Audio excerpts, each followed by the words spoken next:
All right. Good afternoon, everyone. I'm Brent Hoskins. I serve as Executive Director of the Business Technology Association, and I'd like to welcome you to today's BTA Building My Business webinar. Today's webinar is What's Happening in the Imaging Industry. It will be presented by Andy Slawetsky, President of Industry Analysts, Inc.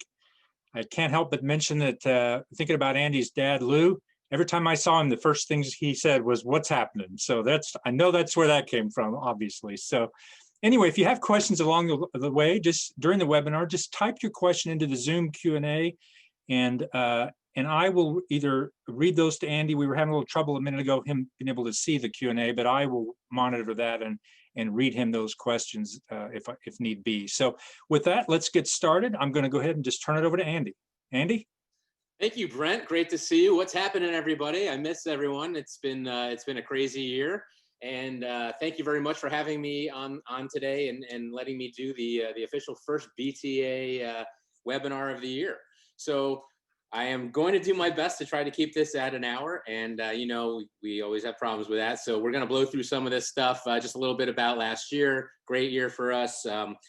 Numbers wise, it was our second biggest year yet. We crossed a big threshold of 1 million views of our videos, of the executives and the dealers and all you guys out there. We've been doing a lot of videos. I know you've been watching them.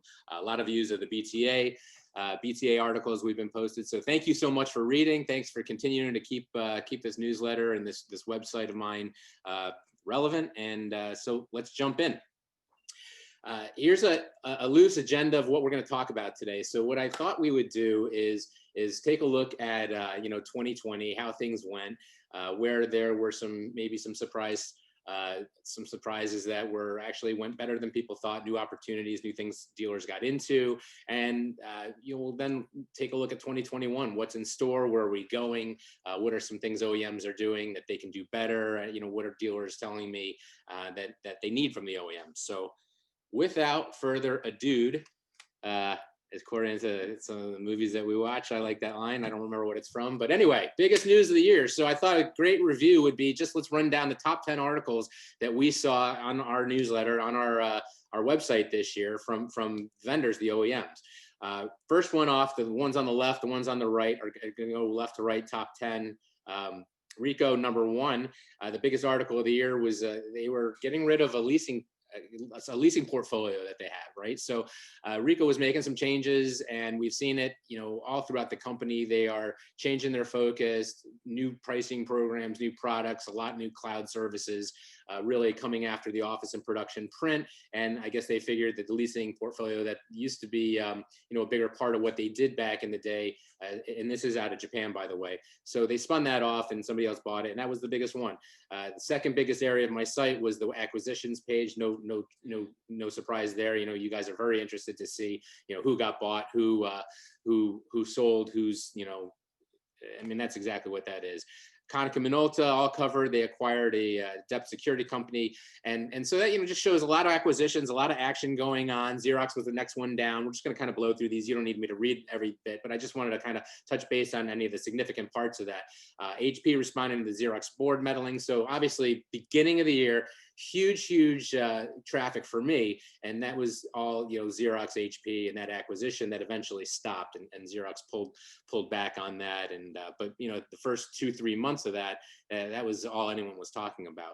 The next item coming over here on the right side, Konica Minolta and launched a flagship 75-page per minute machine. I'm glad to see hardware still matters to you guys, and the vendors and OEMs say it doesn't, but clearly when we go through some of the following pages, you're going to see it does.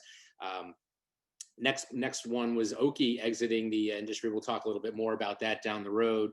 And the last couple more Konica stories. My interview with Rick was a very popular piece we did. And then Konica's announcement on their partnership with Google. And that was obviously a really strong statement for Konica, aligning them with a major, obviously, Google being one of the premier brands in the world, not just in our industry. So Kyocera wrapped up the top 10 with their acquisition of a Pennsylvania dealer.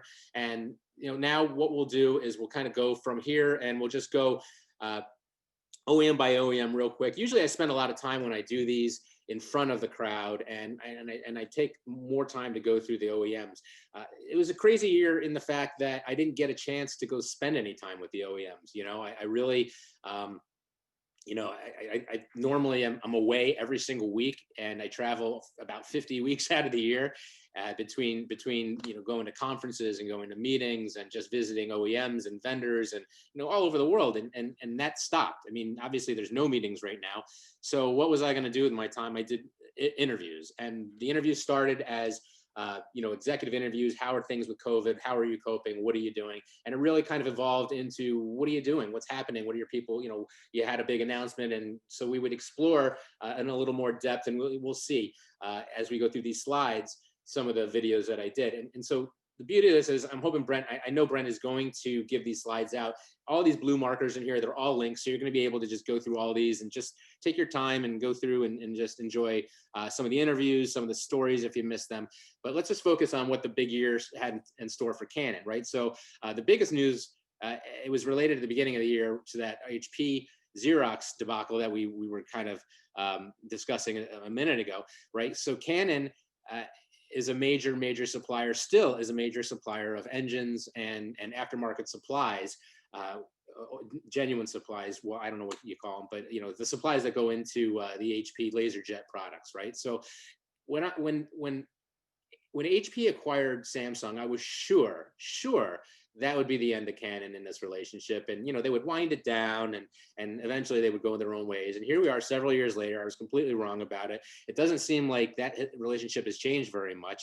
HP still uses a great number of Canon engines in their laser jets, and they have not displaced them. So it's still a good partnership. But Canon stepped up to the plate and got involved in the middle of that, which I wouldn't normally think you'd see a public statement like that. But Canon stepped in and said, "Look, we're done with you if HP and Xerox come together." So impressive or interesting move by Canon. Another big bit of news was they were ranked as #1 market share for A3. That's no surprise. They traditionally have always been one of the top players when it comes to market share in A3.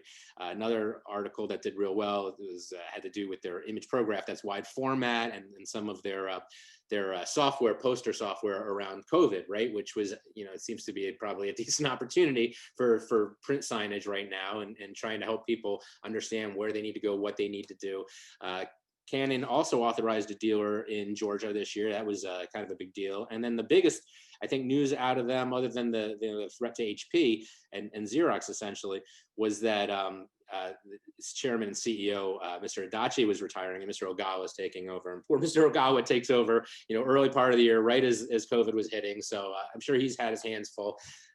We do have a video interview lined up with Canon executive for next week, so keep checking back and we'll have more. Moving on to HP, most of their news this year was really focused on the acquisition. And since that has happened, they have been a little bit quiet in the last couple months. Beginning of COVID, they were pretty vocal about helping people. They had just an amazing number of stories, and you can hear some of those. I won't waste your time. If we did it for each vendor, we'd never get through this. But they had a lot of great stories. Some things they were doing, printing, 3D printing shields and things along those lines. You can hear that in the interview I did with Tuan Tron. He's the president of their printing and imaging division. We had some tips from working at home that they wanted to spread out there and help people with. But HP was really in a good position for what's gone on in the last 9 months, at least from a product standpoint, right? They had they have a great A4 line and an A3 line that's up and coming, but right now the big focus is on A4. It's on computers, it's on collaboration hardware and software. So HP is really in a good position for all of that stuff. The last one I kind of thought was interesting. HP made a big announcement. It was on their website. They're quitting Facebook, and kudos to them. I think a lot of us are probably, especially in the last 24 hours, are probably getting a little tired of what's going on with social media in some respects. And HP has had enough, and they pulled back and got out of it, and they felt they were, it needed to be said in a press release, in a statement. So I thought that was pretty interesting that they took the time to do that. Moving on to Konica, Konica, big launch of their 750. We mentioned actually 3 of these were in our top 10, and I do have to say Konica for several years now has been moving up and moving up and moving up as far as the amount of articles, the amount of news that they publish as a company. And I get a gauge on how people are doing and what's going on, and how invested their marketing departments are by how much traffic comes from you guys as clicking on everything. It's basically how much are they sending me, how much news are they putting out. Konica this year, for the first year, they were #1 as far as page views. They've been chasing it for several years now, and at the very, very end of December, I think the interview with Rick might have put them over. They actually caught Xerox. Xerox has been my #1 most viewed brand for 7 out of 8 years, and this year Konica caught them. Konica also had, Konica Minolta also had the most articles out of any brand in here this year. So good job for that marketing department. They did a lot of work, clearly, and in the middle of all of this, they didn't stop, and they kept pushing forward with really major announcements and acquisitions and partnerships. And you can hear all about them. Actually, when you look on the left, Konica did a great job of keeping me informed and pushing interviews. And we have 6 here that I remember doing. There might have actually been more, but a couple with Rick and Laura, and we had a good one with Dino, and Phil Boatman went over there as well. So just some really good interviews that you can check out. Moving on to Kyocera. Couple good interviews there as well. We had one with Oscar early on, and then a little bit down the road after that, we had one with the guys running the Kyocera inkjet press program. That inkjet press, the Pro 15,000, that Task Alpha Pro 15,000C, that's the big inkjet press that we had seen the last 2 Kyocera dealer meetings, and this was the year it was going to launch.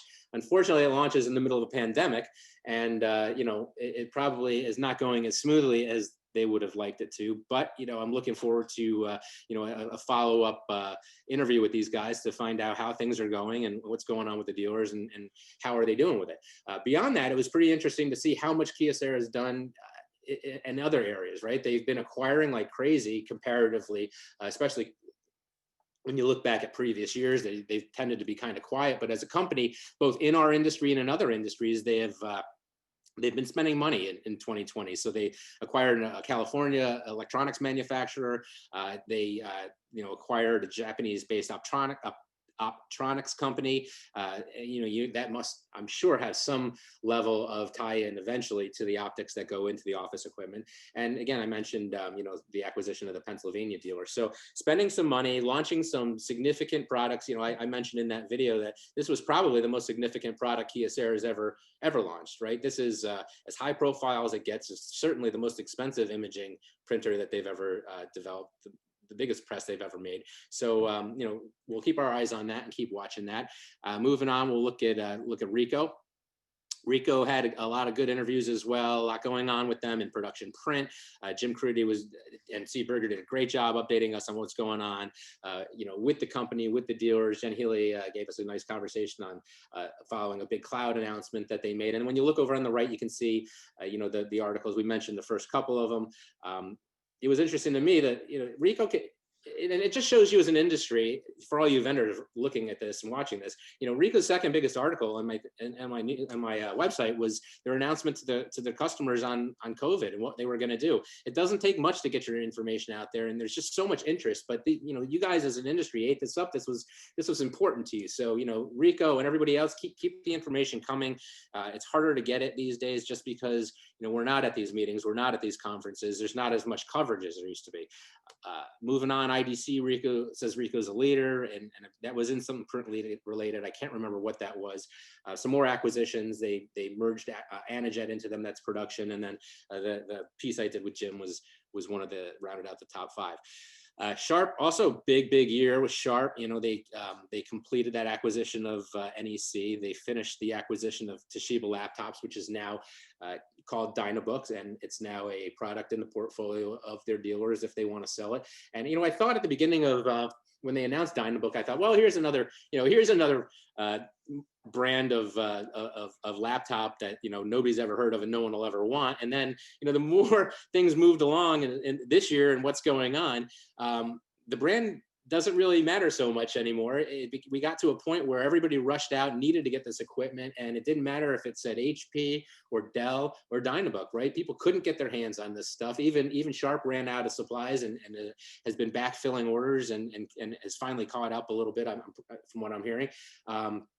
And has got that under control, but it just shows you the opportunity out there that it doesn't matter what the name of is on there. It's, customers want to do business with the dealer, with somebody that they know is going to support them and take care of them. So, we saw it in the past when you had these brands of copiers and printers, that most of which got acquired by bigger fish. But back in the day, you saw these brands out there, and customers would buy them because they didn't care. And Dynabooks with Sharp and some of the off-brand, maybe some of the off-brand computers that are being sold and hardware being sold now, it shows you that it doesn't matter what the label is on there, as long as it comes from a trusted source. You're seeing this, just not to divert too much from what I'm focused on here, but you see it with what dealers are offering in other areas. We'll cover it in more depth, but the temperature scanning, the just the things like that, the PPE that they're selling, they're just finding other opportunities, and really it's the dealer's brand that matters, not necessarily the brand that's on the labels of the products that they sell. Other areas Sharp was in, they actually made some news this year for an article I found about this plasma, I can't even say it, plasma cluster technology that is supposed to reduce the airborne coronavirus, right? So how cool is that? I don't know if that's something, probably not going to be folded into a copier or printer, but it would be kind of cool if that was just a sort of a side benefit of the ozone. I don't know if that's something that they're working on, but in any case, they do have some technology that does that. And it was in the news. So moving on to Toshiba, and then Xerox will be the last one we cover, and we'll get into 2020 and 2021. Just checking my watch to see how we're doing. We're actually, I think, okay at the moment. Had a couple of great interviews with these guys, and looking at them to do some more. What's kind of been interesting this year for me is, all the other companies, for the most part, are I wouldn't call them local, but I'm in snowy Rochester right now. I'm a 5-hour drive down the road to go see Sharp or Konica or Canon or Ricoh or any of these guys. But Toshiba's always been a little more challenging to cover because they're the other side of the country. But now everyone's on the same page, literally. Everyone's a Zoom call away, and so we've had a lot of good news from Toshiba and a couple interviews. We're looking to line some more up, but we had an early one with Larry right after Larry got the promotion to COO. Congrats again to that. And then we did a follow-up to the launch they did on that 330-400, the A4 products that they launched, which significant to Toshiba because I believe they were Toshiba branded, if I remember correctly. And in the past, Toshiba's relied on their partnerships with Lexmark, with Brother, with others. So so that was a good interview. You can read that. That was with Robert Covington. Looking over here on the right, and you check out the big articles that you guys were all clicking on this year. Steve Sauer, local man, Steve Sauer, my Rochester guy down the road, was promoted to president of TBS. That's their branch, their direct solution. And the Rochester branch has always done extremely, extremely well. In fact, I mentioned I'm in Rochester, and you would think the number 1 brand here might have an X on it. But according to my sources, Toshiba displays Xerox as the number 1 brand in their hometown. And Toshiba has been number 1 here for quite a while. So it's a good branch here, and Steve's led that, and he was recognized for that and put in place as the president. I got a lot of very nice comments about that when I put that on LinkedIn. So congrats again to Steve. Scott, I don't know if you all knew this, but we in the press corps, most of us knew that Scott was not only the president and CEO of Toshiba American Business, but he was also in that same role for another area of Toshiba. He has handed that off, and you can read about that in here in that article by clicking that link. But gives him a little more time to focus on our channel, on you, the dealers, and just frees him up to just really spend his time in one area rather than having to cover as much as he had been for several years. The last one was, the last one on here I already mentioned is the follow-up we did to that eStudio launch that they did. Moving on to Xerox, we had a nice interview early on with Mike Feldman, looking to set up some more interviews with Xerox executives. They've been tough to nail down. There's been a lot of, obviously, we've seen in the news, a lot of movement, a lot of changes at Xerox. And you can see actually in here, one of the big articles that they had, I believe, was a new boss. That's the 5th one that rounded out the top 5. We need to just spend some time interviewing these guys, and now that things are hopefully settled down a little bit for them, we'll be able to get that on the calendar. Other things that we saw from them, it was really interesting to me that Xerox, in the middle of all, at the beginning of all this, and they did pull back just like everybody else did, but they were acquiring, right? So they acquired in Europe, they spread their footprint in the UK and with Alto Digital and iTech Connect. They acquired in Canada with Digitex, a big dealer up in, just north of me on the other side of the lake, actually. So, it looked like they wanted to join or be with HP and be part of that, but they didn't stop. They didn't stand still, and they were still doing things in other areas. The last couple pieces, you're going to see here is obviously there's a article here referencing the acquisition, and then the last one that I had seen in the top 5 was their second quarter results. For whatever reason, those results made the top 5, and they were bad, just like everybody else's this year. That was no surprise. We were all dealing with something that we are affectionately now referring to as COVID numbers, right? So everyone takes that with a grain of salt, and it's kind of hard to do a year over year right now, but with 2020, we drew a line in the sand, and now we'll have a point of reference to go forward. And it's kind of a good transition now, I think, to go into, let's review 2020 and then talk about 2021. And I'm sorry if I keep looking at my watch, but otherwise I'll never stay on time. So 2020, so let's start with the OEMs. They're struggling, right? I mean, just like everyone else, they're struggling, but they, for the most part, they're all hanging in there. And what I really liked seeing from these guys was they took a long time to do the layoffs and the furloughs, and most of them dragged their feet on that, hoped that things would settle down. Eventually they didn't, and pretty much all of them had to go through this. Some actually started bringing them back. We'll see. I think we saw in Kyocera, or possibly one of the articles, there was an article from them this year that they started bringing people back to full pay. That was another thing we saw, was people were taking pay cuts. There were just a lot of ways companies were, a lot of ideas companies were trying to come up with in order to keep people on, not displace people, not lose them permanently. Moving on, shipments way down, especially A3, print volume way down.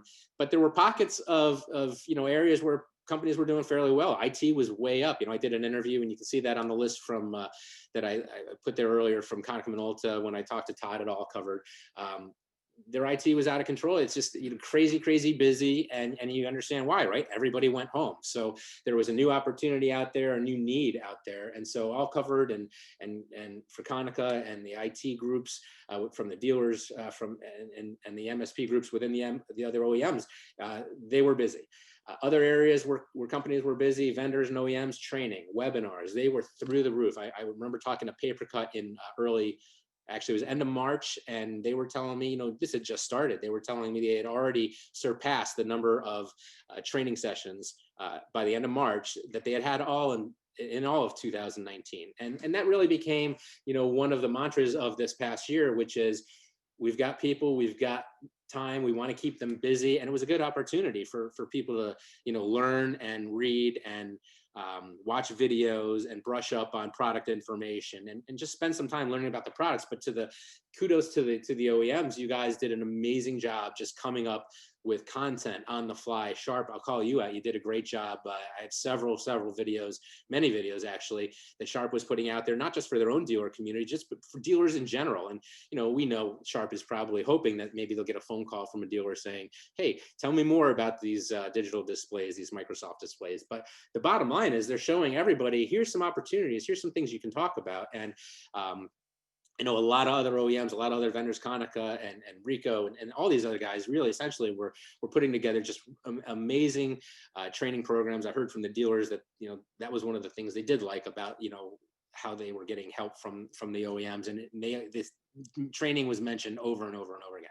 I jokingly referred to Corona numbers. Other areas, things that happened this year, we lost 2, right? We lost Oki. No surprise really to probably most people. They seem to have been kind of winding things down for the last couple of years, and they were showing up at BTA events, but the visibility was kind of dropping. The new products were sort of coming further and farther between. So we saw that coming. Panasonic was a bit of a surprise last month. They announced they're gone, right? So they backed out of print a while ago. They were still hanging in there in scanning, and they were a very good scanner company. I worked with them, and good products all the way from entry level up to production, but they pulled the plug on it. And despite the fact that the U.S. group was doing very well, that's it.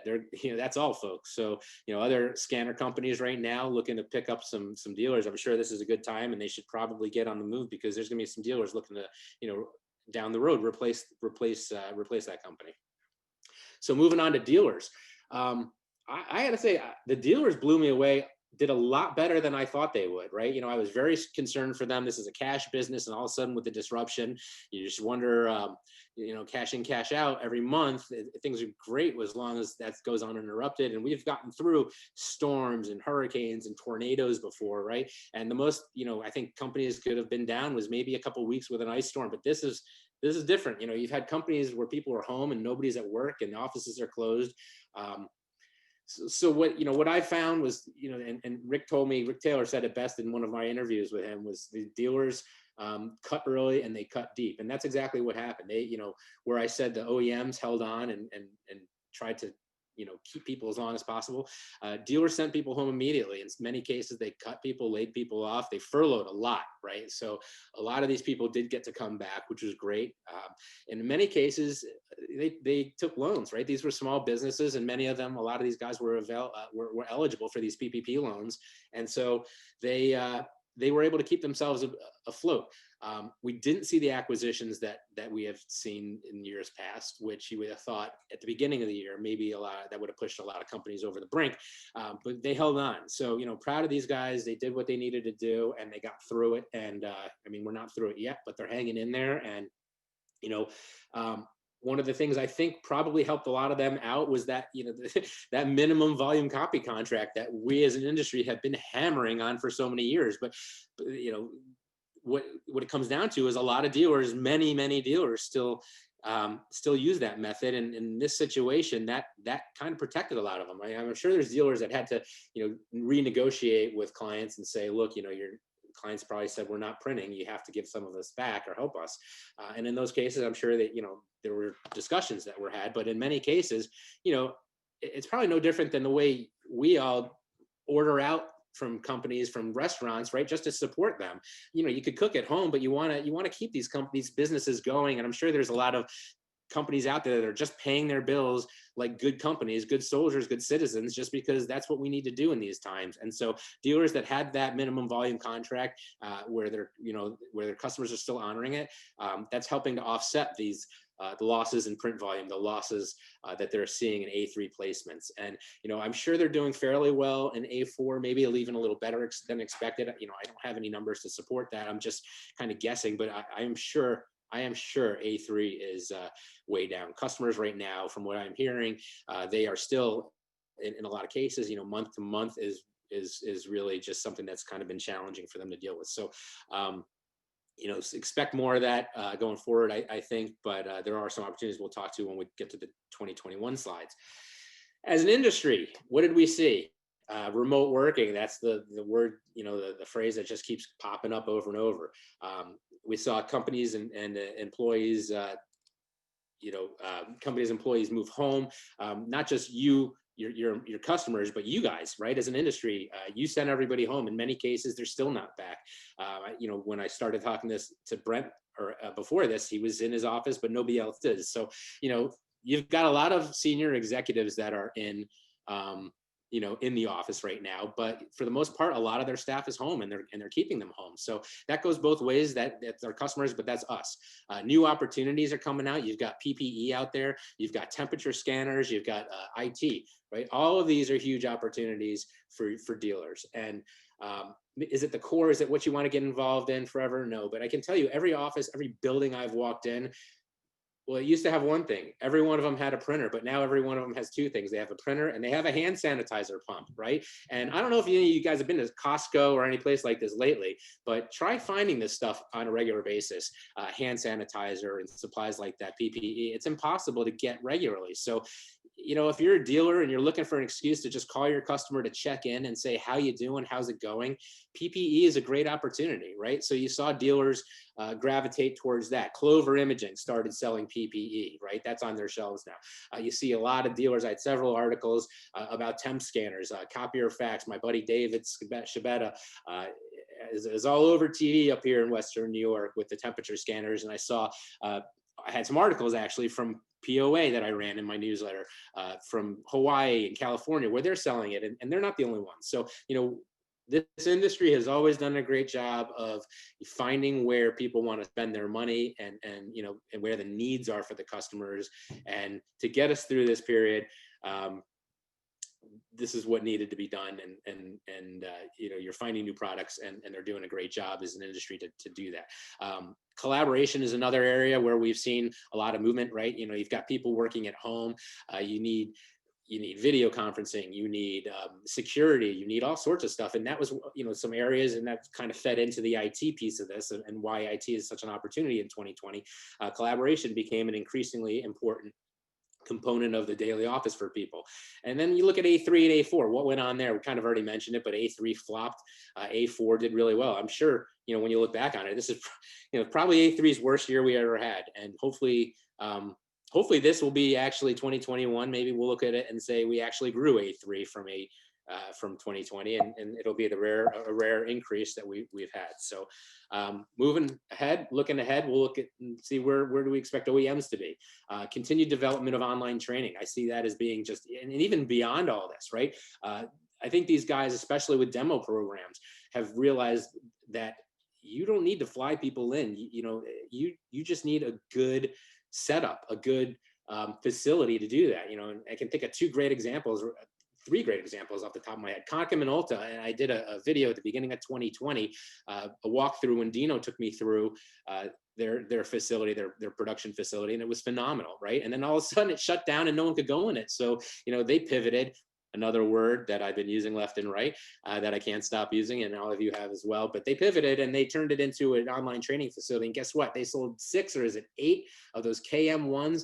For those of you who don't know what a KM1 is, it is a beast of a printer. It's a massive press, all bells and whistles, software and all that in. I'm pretty sure it's well over $1 million.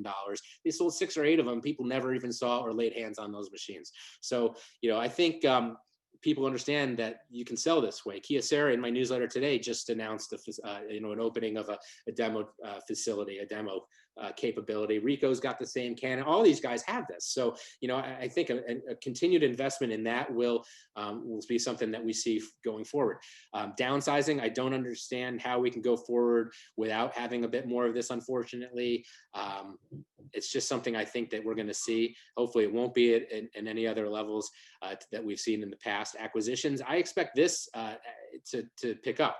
Right. I can tell you right now there is one A3 OEM I heard is actually talking about, actually it's 2 of them I know of that have been actively within the last 12 months trying to sell. So, you look at that and you say, well, we've been saying there are too many brands in this space for years, and look what just happened in the past 12 months. So, I think we are ripe to see another brand or 2 merge or even go together altogether.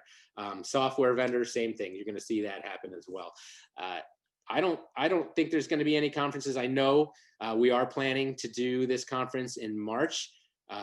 I wrote this slide before I saw Brent's slide. I have to tell you, I am really hoping, fingers crossed, that we will all see you, and I will see you in Orlando. But at this point, I didn't see any conferences on my schedule when I put this slide together, and so I don't think there's going to be very many. I know there were a couple meetings, very under the radar types of things that they did. A couple of the associations did some things, and so hopefully we'll start getting back. But I don't think we'll be fully back on until 2021. The way we kind of are used to seeing each other on this weekly basis. Xerox Fuji, just the last thing looking ahead. Xerox was supposed to pull away from Fuji this year and find another company to make their engines, market their engines. I believe that comes up in March. It's been very quiet, and I don't know if that's going to go ahead. I wouldn't be surprised if there was an extension, right? I mean, the last 6 to 9 months have really kind of given companies a chance to step back and look at what do we need to do for the immediate future. So I don't know that Xerox pulls out completely at the beginning of March. I think for some reason March 21st stuck in my head, but anyway, it is March. Or I don't know if we hear an announcement that there's a new OEM, a new vendor that Xerox is working with, and it'll be really interesting to see. But March is right around the corner, so I look forward to finding out about that. Dealers. This is the trend I expect to see change. The acquisitions kept coming in 2020, but they slowed down considerably. I think a lot of companies that were on the fence or about to, pull the trigger, they pumped their brakes and they thought, let's take a step back and just see where things wind up. I think that the companies that were ready to sell in 2020 that stopped and took a breath to watch and see where things wound up are going to start re-exploring that. The other companies that were looking to expand their footprint, I think there's going to be a lot of bargains and fire sales. So I think the pressure has been turned up on some dealers that hung on as long as they could, and there may be a handful of them have just decided we don't want to do this anymore. It's just I've had enough. Moving on, continued exploration of alternative products, right? We saw dealers gravitate to all those products I mentioned earlier, and you'll see more dealers get into this. And I'm sure we're going to see more dealers find more things to sell. This is, a community of entrepreneurs, and they've always been so good at, finding products that their customers need and their customers are willing to buy and pay for, and the expertise that they bring to the table has been something that's made them invaluable to them. So looking ahead to A3, I still think A3 is going to be to 2021. I still think A3 is going to be slow. I do think it's going to, hopefully, knock wood, but I do think it's going to be better than 2020. I think these guys are going to start coming back to the office slowly, and eventually you can't ignore these leases that have gone month to month. They're going to start making decisions. We'll start seeing A3 sold again, but we're going to still see this increased shift to A4. You're going to see companies looking at alternative pricing programs, right? Companies that, customers, when I say companies, I mean customers, but customers are going to want different pricing. So maybe this is a better time to reapproach some of these, seat-based billing, some of these other alternative all-you-can-eat programs that we had talked about before. Maybe it's not, I don't know, but, the dealers are going to definitely look at this as a time to find new ways to talk to customers. I think as an industry, we are at a point in time where, as a salesperson, once you get your head out of the sand and you stop moping around saying, woe is me, how am I ever going to do this? The good ones are going to realize that this is an amazing time to sell, right? I don't think there's ever been a time where you could call a company and reasonably expect that the senior management or owner of that SMB, that company, is going to pick up the phone. Why? Their people are all home. The only ones coming to the office are the senior management. Brent's the only one there at BTA. If anyone's over there, where in St. Louis and in the Missouri area, maybe it's a good time to call Brent for a copier lead, right? Because he's going to answer the phone. But that's how your customers are right now, and your reps that are out there that you still have that are looking to make phone calls. What better excuse to call people than to say, hey, I'm just checking in to make sure you're still answering your phone and see how you're doing. I think I'm getting some future slides, but we'll finish this and we'll continue to talk about that in a couple pages. But it really is a unique time for a salesperson to call on their customers. There are significant print management opportunities.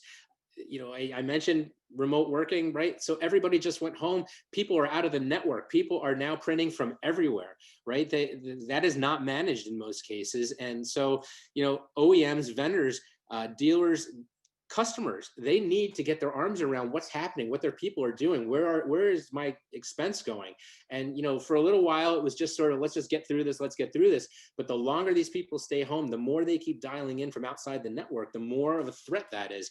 I don't remember where I saw it, but I saw some number from one of the OEMs saying that this was a record year in terms of breaches that occurred through printers, right? So there are security problems. The security around people's printers at home, it's non-existent. Most of you watching this in your home offices, I guarantee you haven't properly set up the print security on your printer, and you're in this industry. So security on print management on the printers, huge opportunity.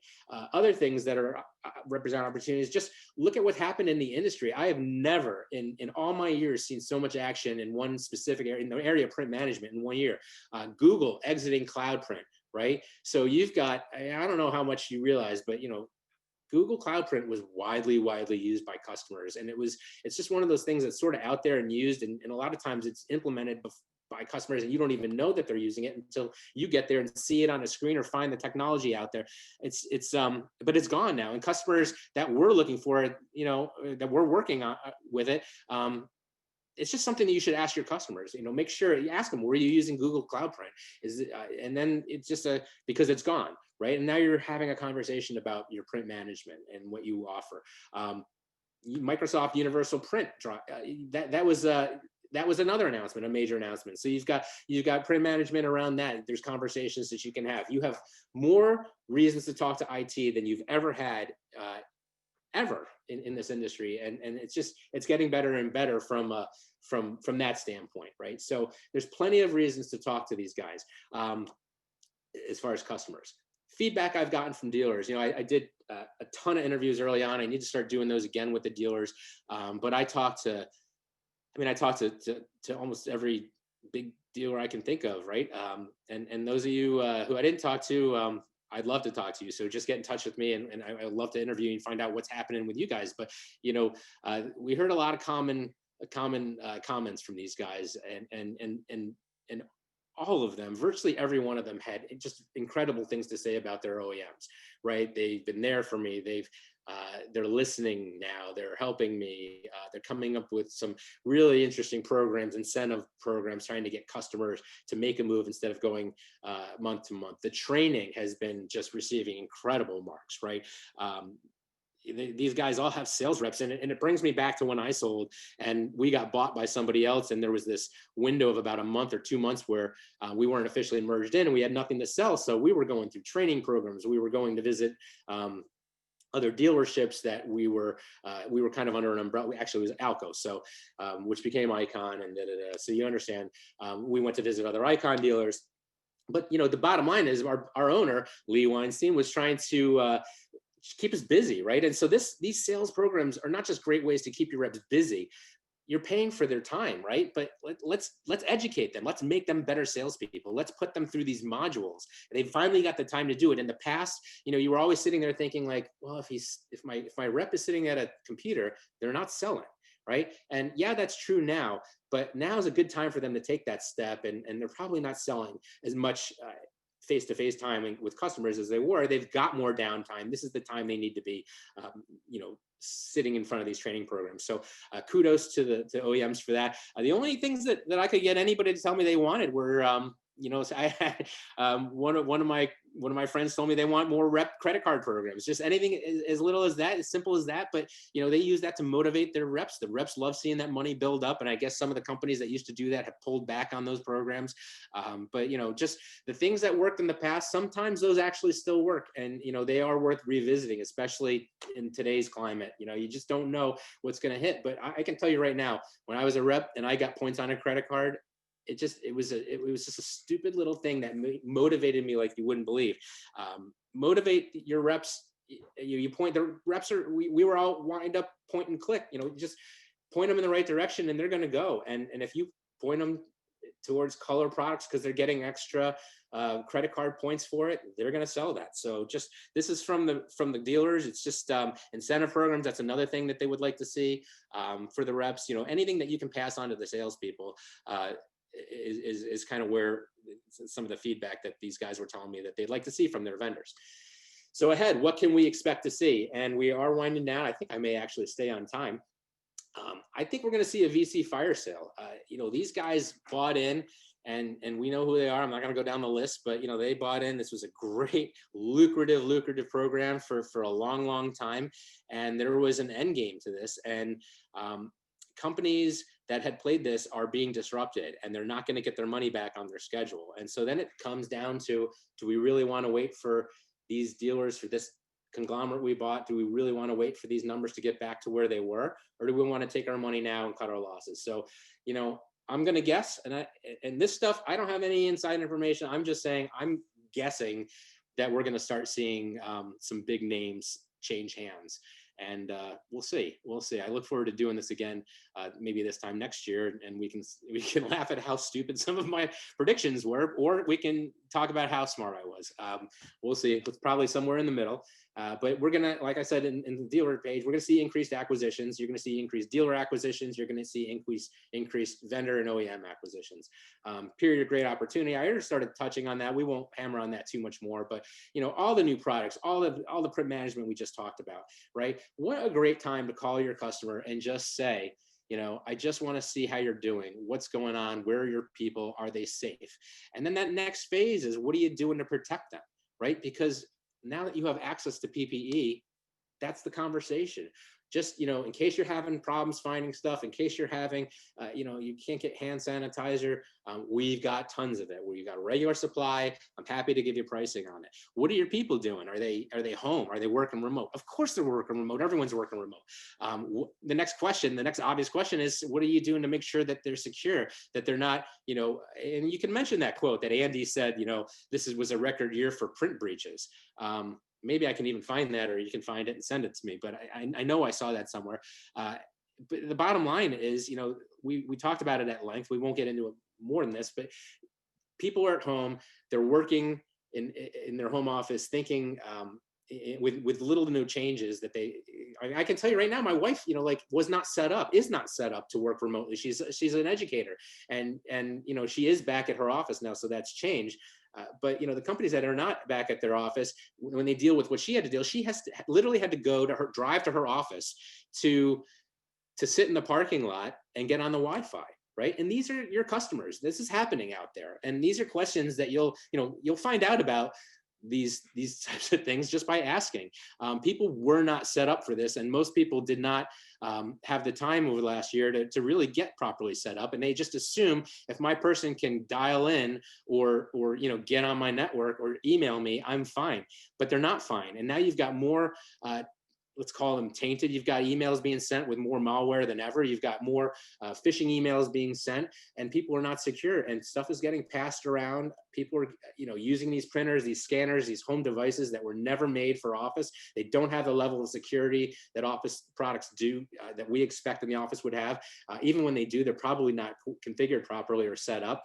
And so, that's your opportunity as a community. Your customers need you right now. They may not know it, but they need you more than they have ever needed you. Future office, where are we going with this? Again, another prediction. I'm going to go against the grain, and I'm going to say that this remote stuff is not going to last. I think management, it's sexy and cool to say right now. I think everyone loves to talk about how we found that we don't need to work in an office, and look how much money we're going to save. There's a lot of frustration that people get and are dealing with, and it's building. And that comes around the fact that you can't get immediate access to people. You can't ask a question without setting up a Zoom call, right? And so you can't just turn to somebody and say, hey, how do we do this? Or what happened to that dealer? Or what's going, everything requires an appointment now. And management doesn't like that, right? I can tell you right now, my dad, and you guys working in a lot of bullpens know this too. There's a tone that gets set when the boss walks through the office, right? And my dad would just walk up and down that hall when I worked for him, and just to show himself, and people would work more, and people would get on the ball and stop chit-chatting, and people would focus. And there is that's gone right now. You've also seen corporate culture going away, right? And that's something that companies are very proud of. My clients, the companies that support you, that you all buy from, every one of them has a culture that they are fiercely, fiercely proud of, and they are all losing it because you can't keep a culture going by Zoom calls. It's something that you can keep in touch with people, but the problem is we are losing our identities as companies, and I don't see that going on for long periods. You're missing the accountability. When, like I said, you just can't turn to somebody and say, I need help. Can you get this for me? Everything requires, that appointment, that down the road call. So I just don't see it lasting. I know, you've got companies, big companies, Twitter, Dell, all these companies that said, we're staying remotely for the time being. Some said indefinitely.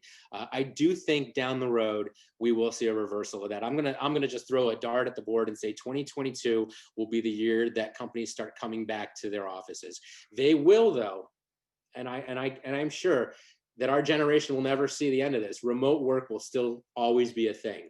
And going forward, I think you guys as a dealer community, it would be smart to play up to that, right? To always make sure that you're talking about supporting that. Even if their people are all in an office, you always want to talk to them. What's your contingency plan? Because suddenly we all realize how fragile this world of ours is and how quickly we can all be locked out and sent home.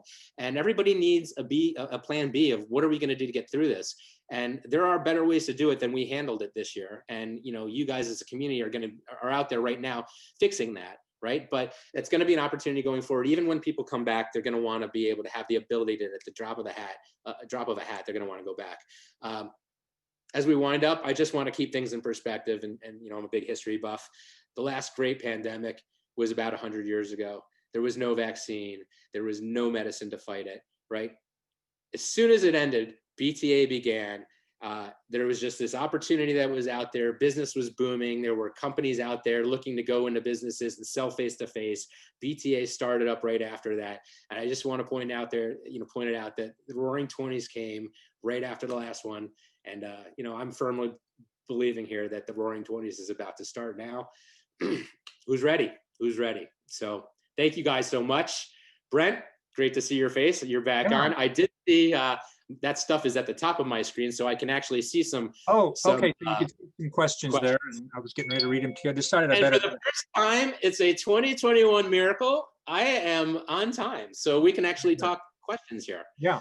So do you see the question of the first one about Oki Data? Oki Data, what's going on with them? Covering it a little more. So nothing.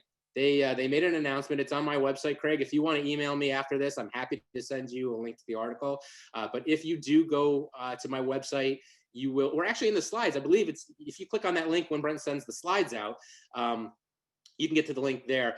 And it doesn't really say very much. I mean, basically it just says they're pulling out of North America. It didn't say stopping, but it said pulling out of North America. But then subsequently I saw other pieces of information saying they're pulling out of Europe. So they're winding down the A4 print program is what it looks like to me. I don't have an official statement saying that specifically that it is over with, but it seems like that to me. So Oki Data, as far as we know, is gone. But you've seen this for a long, long time. You saw over the last year or two, they stopped really coming out with a lot of new products. All their focus has been on wide format, large format. That Seiko product they bought, really, really good stuff, but not product that they seem to be trying to sell through our channel. So, I mean, Brent's the one who can tell you, are they in the channel or not? But I'm going to say it looks like they are done as far as our world is concerned, at least for the time being. I'm going to move on to the next question, which is, which A3 vendors do I believe are more likely to sell or merge?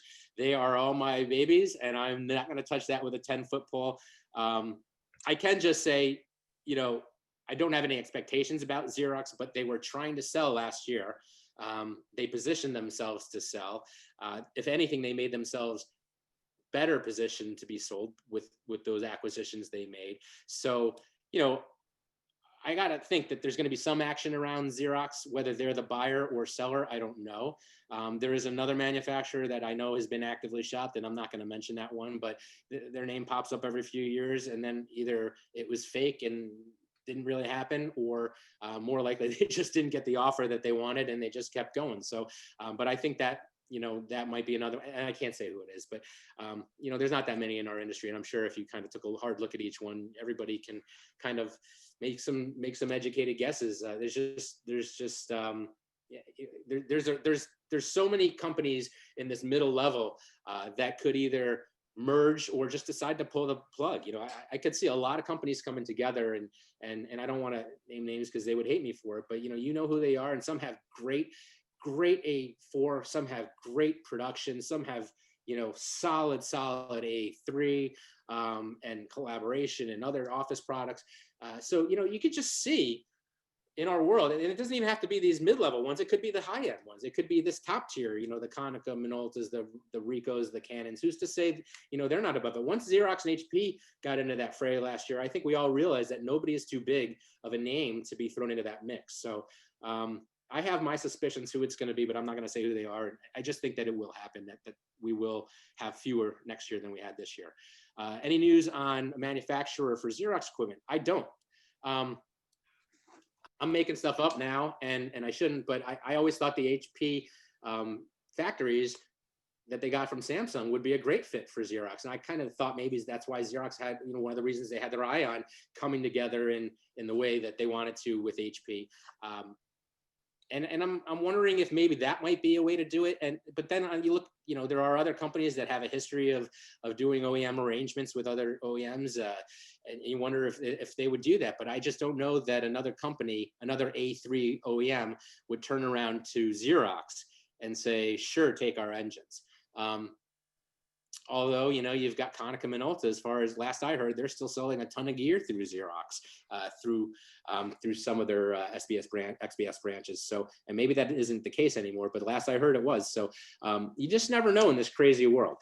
Is Ricoh up for sale? Nelson Morales. I have not heard that Ricoh is up for sale. I have heard that we're going to hear some major news from Ricoh down the road, but I had heard that it was more in lines with them shifting maybe what and where they were going to sell, not so much as pulling out of print or selling the company completely. But I don't know that for a fact. I have not heard that. Bob Moore, possible relationship between Ricoh and Xerox. I mean, we're all just thinking out loud here, right? So that's another OEM. When I mentioned, there are a lot of A3 companies that do OEM relationships. Ricoh's done that in the past. They've made production equipment for Toshiba. They've done production equipment for other brands. They're making it for Kyocera, or at least they were last I saw. So, you can see Ricoh's got that history. You just don't know. I mean, companies are desperate for new revenue streams, and Xerox, say what you want about them, they're going to be a great customer to somebody for A3, and somebody's going to get a huge boost to their factories, or it just could be they decide to just buy another 6 months with Fuji Xerox. This is going to be very, very interesting to watch. They won't let me off of the who's selling, man. I'm happy to talk offline with people, but I'm not gonna. I just can't put that out here, and I don't think that would be responsible for me to name names. Anything about the name Linear Savin going away? Ricoh pulled the plug on Gestetner a long time ago, and I sort of thought Savin and Linear would go very shortly after that. And if I'm right, they did pull those in Canada, so I was sure they would go away, and then they didn't. So clearly, there are some Ricoh family dealers that are doing very well with Linear and Savin. It's amazing to me that they're doing so well. Like, I mean, the bottom line is, at this point, if you haven't pulled it, why would you, right? I mean, it's easy to support. They've got the system down. The boxes come out of the machines come out of the box with one label and with 3 labels, and I believe they just slap on the one that they're supposed to sell or that they sold to their customer, and it's got to be fairly easy for Ricoh. I think the SKUs are even pretty similar, or maybe even the same at this point. So I guess as long as it works, why would they go away? But I am pretty sure that they've come this far, and I don't know why they go away, but I said pretty sure, but I have no real reason to say that they'll continue, but I don't see why they wouldn't. What am I drinking these days? I am all over Irish whiskey, and actually I'm taking a break on the whiskey, but back to the acquisitions and the Ricohs and the Linears and the Savins, and we are going to see consolidation. It's been happening for years. It's not something we all have to look at and go, oh my gosh, we're dealing with this whole thing right now, and more companies are going to go away. It was going to happen anyways. This may have pushed some things along, but it keeps the industry moving. It keeps you guys moving forward. And if these companies don't need to be in this business anymore, it opens the doors for others. So it's an evolution. BTA is, we've mentioned this over and over again, but I guarantee you there is not one company listed on the BTA member list that was an original member. Maybe there is. I'd love for Brent to look that up for me someday, but that's pretty much it. You guys, it is an honor to work with BTA, and I'm so happy to be able to do the first webinar of the year. Thank you so much for taking your time and spending it with me. And we are on time, Brent. Don't get too used to it. Very good, Andy. Appreciate it. All your great insight and your willingness to present. Attendees, if you do have any other questions, again, go ahead and type those in.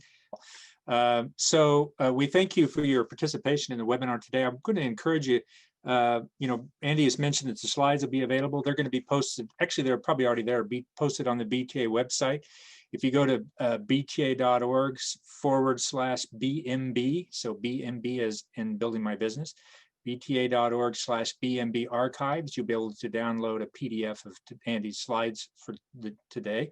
While on that page, I'd encourage you to go ahead and register for our next BTA webinar. You can see it on the screen there, Creating Customer Service that Makes Your Customers Love You. That webinar will take place at 4 p.m. Eastern on Thursday, January the 21st. As you can see on the screen there, it will be presented by Ken Edmonds of 22nd Century Management. hadn't heard 22nd century used before, but there you go. On that page, I want to mention, you've probably heard this before if you've attended many of our webinars, but we do have recordings of more than 150 past BTA webinars. Today's webinar, incidentally, Andy, is our 170th. We started back in January of 2008, but many of those were recorded. This webinar, as you can see, is being recorded as well. You'll have access to that too. But anyway, take advantage. Take a look at the list of past webinars. We've had 21 or 2 of them last year, and then we're going to be having them more frequently this year as well. And so those are available to you as a resource. We're going to go ahead and end the webinar for today. One last thing, Brent, I do want to mention, I mentioned in my newsletter right before I got signed on here that I sent out, we were supposed to have an MPSA happy hour. We are postponing that happy hour in light of what's going on right now. So stay tuned. We will get you news and we will revisit that at a more appropriate time. Very good. I saw that in your newsletter, so I'm glad you mentioned that. So we thank you all for your attendance today, your participation in this webinar, certainly your membership in the association. Thank you again, Andy. Excellent job. It's always good to see you. We haven't seen Andy in a long time. We both agreed we still have the same haircut. So I saw Andy's hat, thought I better put my hat on.